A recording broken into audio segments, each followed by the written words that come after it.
Já se jmenuji Lenka Lorien a pracuji metodou kraniosakrální biodynamiky, terapie a zabývám se taky metodou somatického prožívání a určitýma vizualizacema. Ale ve své práci, kterou dělám 12 let, pracuji právě hlavně s dotekem. Dotek je takový stěžejní můj nástroj na léčení traumat. A tady vidíte i moji kočičku Sunny, která miluje kranio. Opravdu jsem si to na ní i vyzkoušela několikrát, že to funguje a i to zvíře dokáže přijímat energii. A já právě pracuji hodně s miminkama a s porodním traumatem a i s většíma dětma, i dospělí sem chodí, ale řekla bych, že takovým mým zaměřením je víceméně jakoby dětské trauma. Spousta těch věcí byly právě třeba doteky s rodičema, anebo blížší vztahy. A postupně jsem zjišťoval, že mám nějaký strach z věcí, mám strach z doteků, mám strach z blízkosti a mám tam nějaký nenaplněný věci z dětství, který jsem si začal doplňovat. Jak jsem měl pro císaře, potom jsem byl nějaký čas i bez mámy.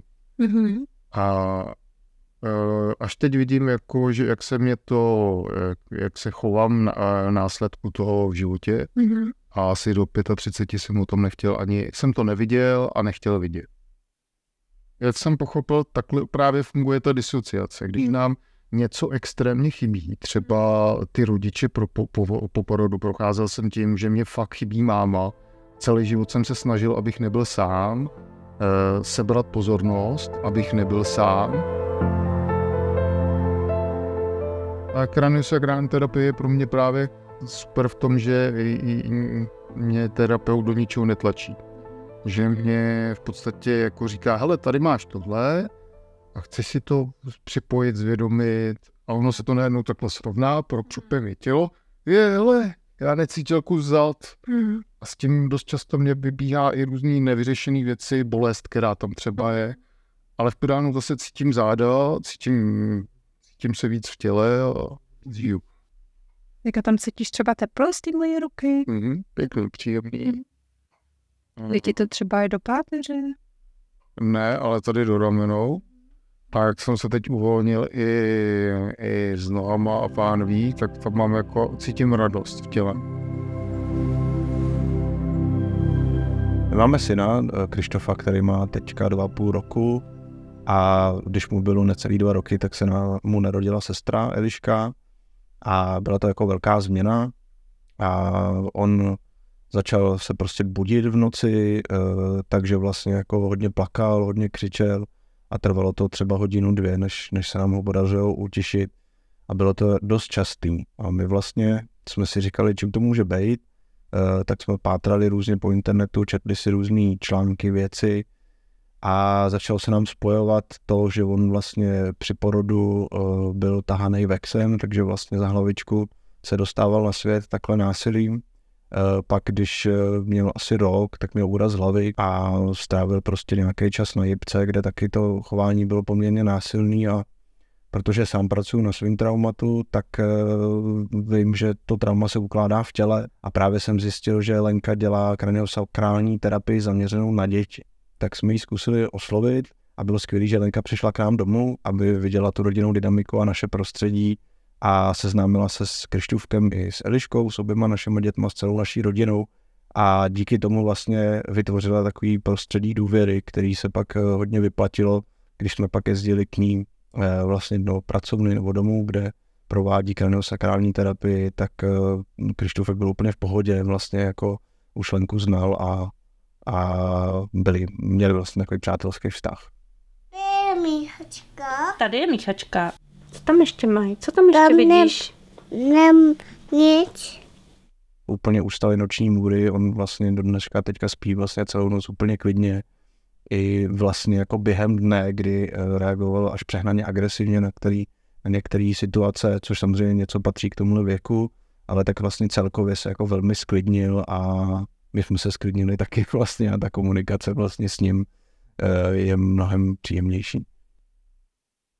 ten výsledek je jako vidět na tom těle vlastně toho dítěte, kdy vlastně jako dochází přesně k nějakým třesu a k uvolňování energie a hlavně ten výsledek je vlastně jako vytrvalý, bych řekl, je stálej. Není to jako potlačování příznaků, ale jde se do jádra toho traumatu, který se z toho těla vyplavuje tou formou a je to úžasná metoda. Kraniosakrální metoda je úžasná metoda, která rozhodně funguje, ale není to hned, prostě trvá to a je to, bych řekl, úplně individuální. V případě Krištofa to nebylo za 1-2 návštěvy, trvalo to zhruba 2-3 měsíce, než ty příznaky vlastně ta nespavost úplně odezněla, ale od té doby to je trvalý.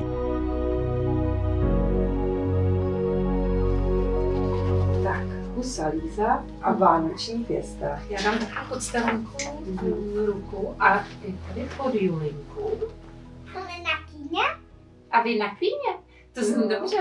Tak jo. Kdybych třeba věděla o tomto ošetření, o kraniosakrální terapii, že to může i takhle miminkům pomoci, když mají nějaká trápení, což mohlo být třeba i tím porodem, že ještě jako to na ní mohlo něco zanechat, mohlo jí to pomoci. A kdybych věděla, tak určitě bych to jako vyzkoušela, protože jako maminka chci pro své děti to nejlepší a cítila jsem se jako uklidněná, vyrelaxovaná, takovou dávku klidu a pohody a štěstí pro kterou jsem si sem přišla vlastně a odešla jsem s ní. Pro to dítě je to boj o život vlastně, ono jako, když tam někde uvízne v tom porodním kanálu, tak je, dalo by se srovnat, jako kdyby nás někdo napadl, ten nervový systém to vyhodnocuje, jako, takže může pak to dítě být plačtivý, nespat, nebo naopak zamrznutý, že ty děti necítí nějaké věci, jsou odpojený od toho těla a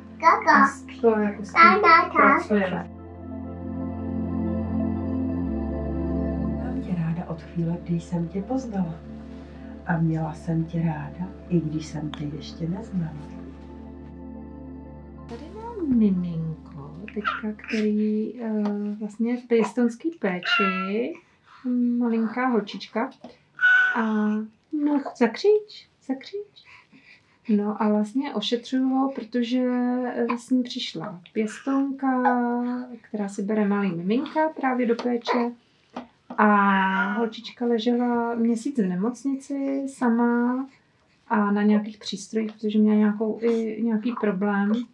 A u mě je hodně velká, jsem cítila, jako pracuje hodně na kraniu, na hlavě a na srdeční čakře nebo oblast hrudníku. No a právě u mě je jakoby hodně velká u těchto dětí, které jsou oddělený od rodičů, nemají rodiče, tak je tam typická disociace a zamrznutí. Takže mám pocit, že se zlepšil už i oční kontakt. Slyšela jsem o tom ve škole, tak jsem si hledala na internetu a intuitivně jsem našla tebe. Měsíček mi svítil k tomu, když mi svítil. Jako kdyby ta hlava chtěla úlevu. A jenom mám ty ruce vlastně podporuju to, aby se to začalo samo otvírat, napojovalo na to zdraví. Přišli, protože Arturek měl velký problém s usínáním a se spaním. A já jsem víceméně potřebovala nějaký ujištění, že nemá trauma z porodu on nebo já. A myslím si, že nám to pomohlo hlavně mě. Ale jo, samozřejmě cítím v tebe energii, klid, teplo.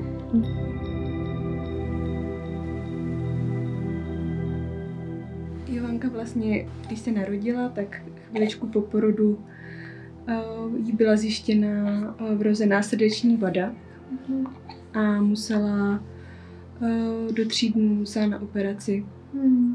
A byl to prostě takový hodně těžký začátek toho života pro ní a proto jsem chtěla jí nějakým způsobem podpořit. Tak já jsem přemýšlela právě nad nějakou metodou, která je vhodná i pro miminka, nějakou právě jemnou, která by mohla Johance trošku pomoct a O kraniosakrální terapii jsem slyšela, že právě je možnost i pracovat s těma miminkama a hledala jsem pak právě někoho, kdo má s těma miminkama zkušenost a pak jsem narazila na tebe.